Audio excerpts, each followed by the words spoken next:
Hey everybody, welcome to the Bourbon in College podcast. I'm Austin. Let's get started. So these past few weeks, I've been doing some basic reviews of some bourbons that you see pretty much everywhere. I talked about a few basic topics so everyone's on the same page, but now I really want to get into the heart and soul of this show. The whole purpose of this podcast and my Instagram and my YouTube channel is to share my bourbon journey, but also explain that you don't have to be rich, working full-time to really love bourbon. You can be on a college student's budget, you can be on a young professional's budget, and still really enjoy bourbon, get some nice bourbons, especially for the price, and you can even budget to save up for some more expensive bourbons if you wanted to. That's my whole point, and I wanted to share that message in the following podcasts. But today I'm going to start off with just sharing with you my bourbon journey up until this point, filling you in on how I started liking bourbon, how I first encountered it, and whiskey in general. And then I'm going to have some guests talk about their bourbon journey and how they got into whiskey and bourbon and, what have you, into the field. But a little sneak peek on future episodes, I'm going to talk about how to budget for bourbon. I might even get some budgeting experts on the show to talk to you. I don't know yet. So, the world is our oyster. We'll find out. But now let's get into my story. So, I didn't realize how much I like bourbon till early December 2018. Before that, since I turned 21, I was your basic college student. I drank to get alcohol. I would mix it. I would have anything mixed in Coke. My first legal alcoholic beverage was Fireball and Coke. Yeah, I know, flavored whiskey. How dare I? Side note, I was emailing Fred Minnick. You might have heard of him. Emailing him earlier today, asking him, any advice on how to be a good podcaster. And he told me, 1, find a niche. 2, make fun of flavored whiskey and vodka. And 3, make fun of stupid crap. He didn't say crap. Trying to keep it family friendly here, everybody. Anyway, that was a fun little side note, but yeah, so Fireball and Coke was my go-to. I got sick off of it, hated it after that point. Then I started looking into some quote-unquote cocktails, mixed drinks like margaritas and pina coladas were good. And then I found craft beer. I never liked your basic Bud, Miller Lite. Nothing against it. People who like it, that's awesome. You like what you like. I don't. But I really like craft beer. I started being a nerd. I really started researching everything. Even made some homebrew. In fact, I got some homebrew brewing right now. So obviously, me also liking podcasts, I found a podcast called The Beerists. And they literally sit around, try craft beer, review it. They're funny. They're vulgar. It's very explicit, so kids don't listen to it. But if you're looking for some entertaining content and some informational stuff about craft beer, definitely go check them out. They are awesome. I still listen to them. But, and this is leading up, and I still love craft beer, don't get me wrong, but this is leading up, fall of 2018. And I noticed that the Beerists did a guest appearance on a YouTube channel called The Modern Rogue, where they talked about different kinds of beer with the Modern Rogue. They did like 3 or 4 different episodes. I think they recently came out one with hot sauce, which is awesome. Also, highly recommend The Modern Rogue as a YouTube channel. It is great. So I was going down the Modern Rogue rabbit hole after watching all the Beerist episodes, and I noticed they went to a place called the Whiskey Vault. They had episodes about how to drink whiskey, had episodes about how to order whiskey, how to not look stupid tasting whiskey.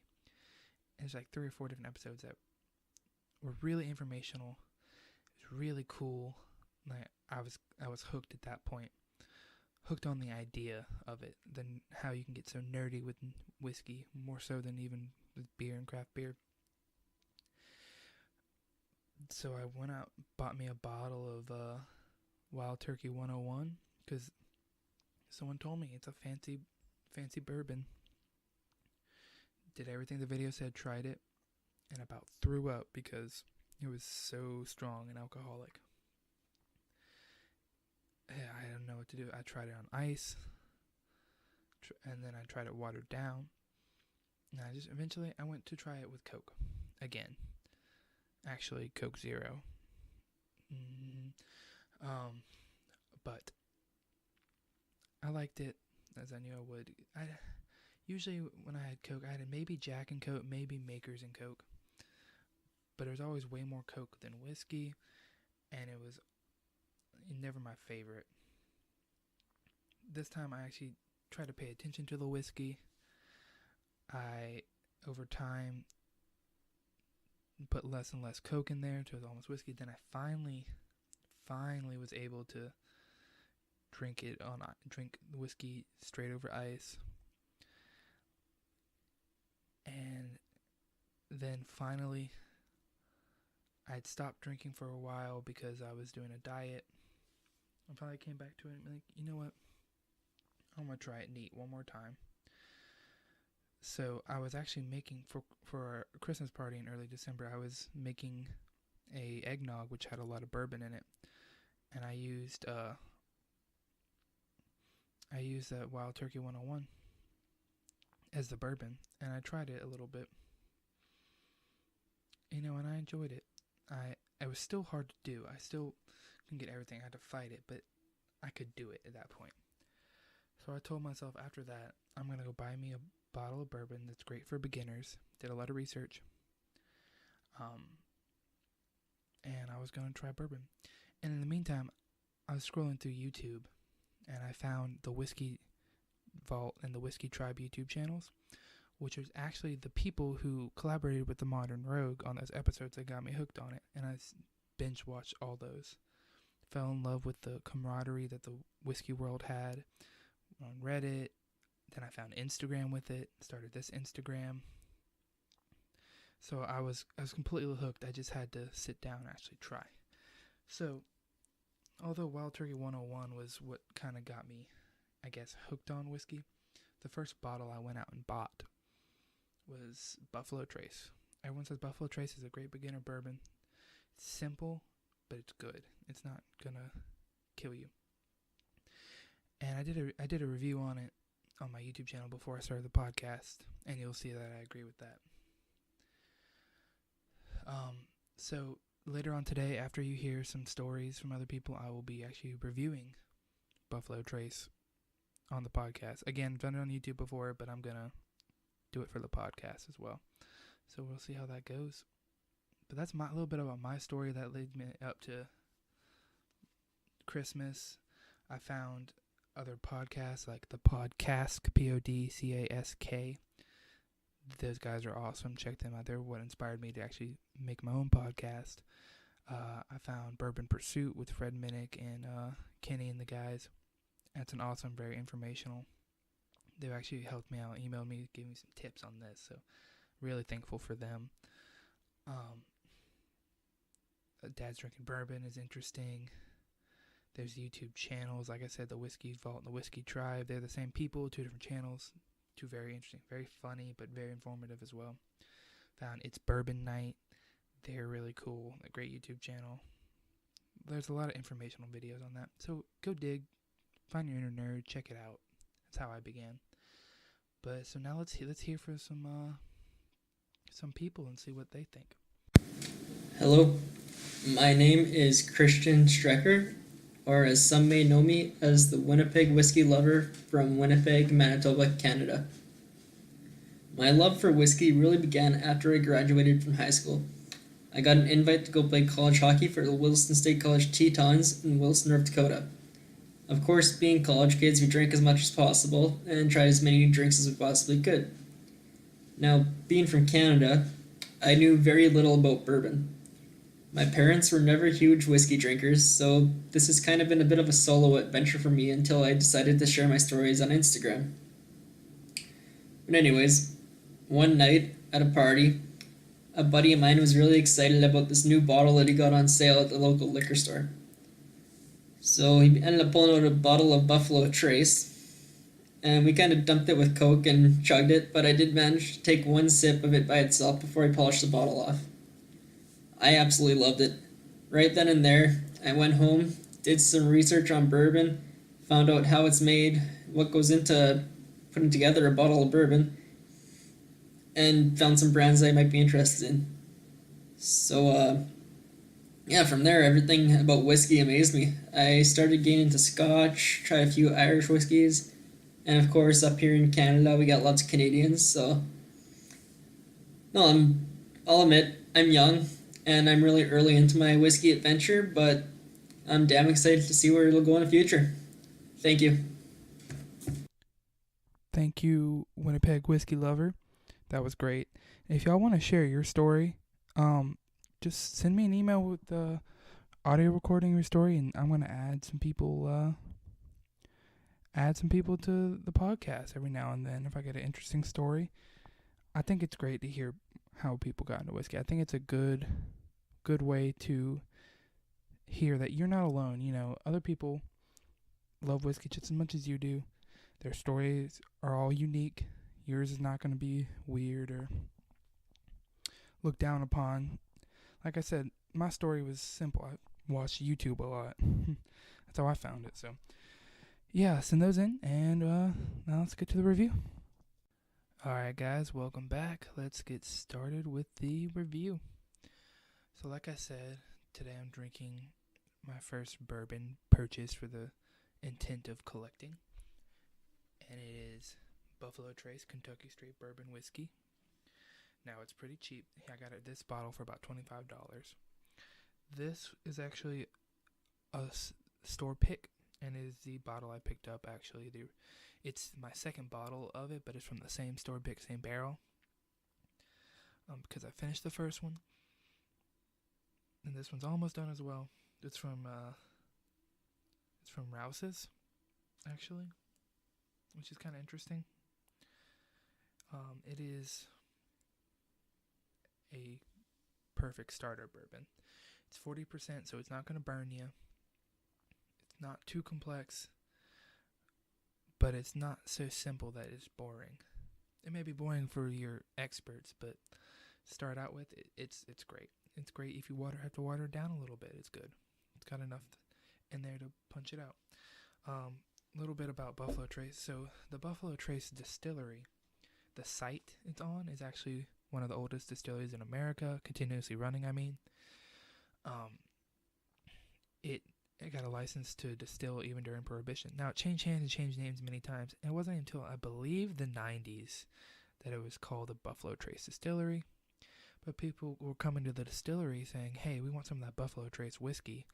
And now, although it's called the Buffalo Trace Distillery, they had no whiskey called Buffalo Trace. They were all making Blanton's, H. Taylor, things like that, your classic bourbons.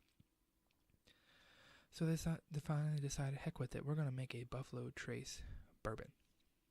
And that's what came out of that. It's just kind of interesting to think a place with so much history making some bomb bourbon didn't have a bourbon named out of the distillery. Alright, let's get to tasting notes, shall we?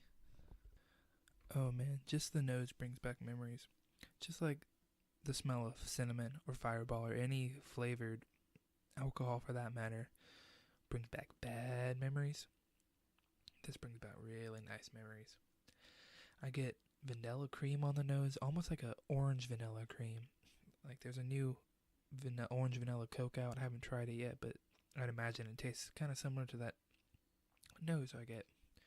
And on the taste, vanilla, caramel, orange, all meld together. They're not unique notes, they're all one note, but they work together so well. The finish is not long. It's not a long finish at all, but it's got the oakiness, but not too much oak. Just, it's sweet. Oh, I could drink that all day. There's a reason I keep a bottle of this around. I share it with friends. I drink it by myself when I'm not trying to struggle with anything new. It's just all around good bourbon. Now, I'm going to compare it with another classic bourbon, Knob Creek, small batch 100 proof.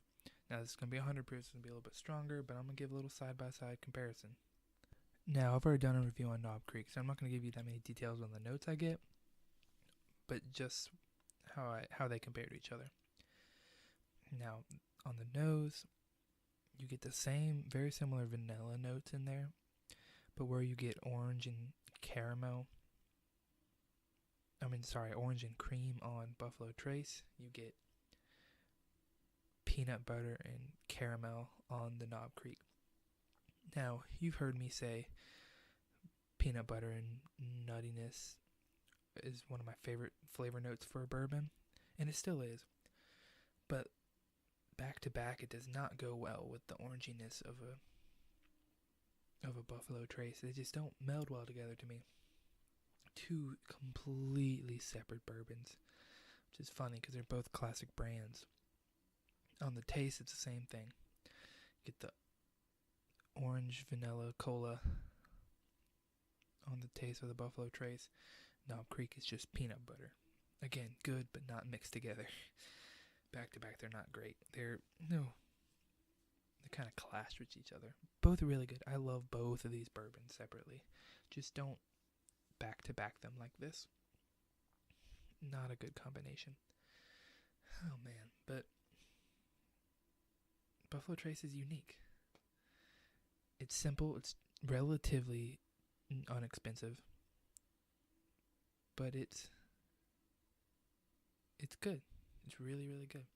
Now, the mash bill on Buffalo Trace, I don't know for sure. It's Buffalo Trace Distillery Mash Bill 1, so it's a higher rye. I'm going to tell you wrong, but I believe it's the same mash bill as, it's either Blanton's or E.H. Taylor, I'm not sure. So I'm not going to tell you wrong on that one. Whereas Knob Creek obviously is a Jim Beam product, so totally different distillery in general.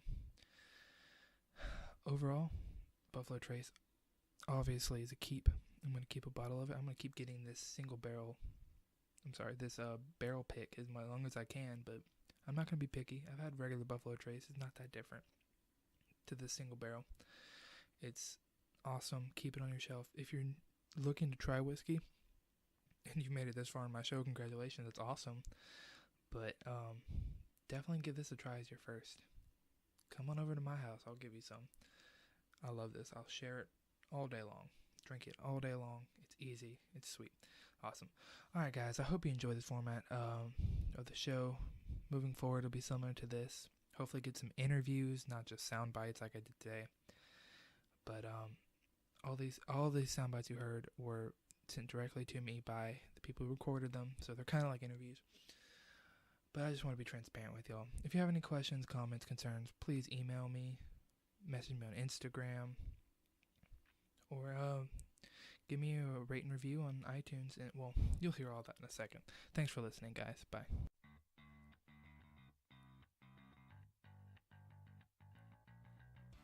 Hey guys, thanks for listening to the Bourbon in College podcast. If you like the show, give it a 5-star review on your favorite podcast directory. If you want to support the show, go to patreon.com/bourbonincollege, where you can pledge as little as $1 a month and get access to our patron exclusive podcast feed where I do special episodes every week.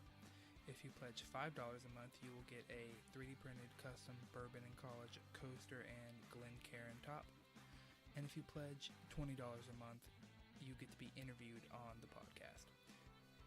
Find me on Instagram at bourbon_n_college. I'm also on Facebook and Twitter. Just search Bourbon in College. Go to bourbonincollege.com to see where you can find me. All the podcast channels are there. My YouTube channel's on there. All my social media. The Patreon page. So that's your one-stop shop for everything. Thanks for listening, everybody. See you next time.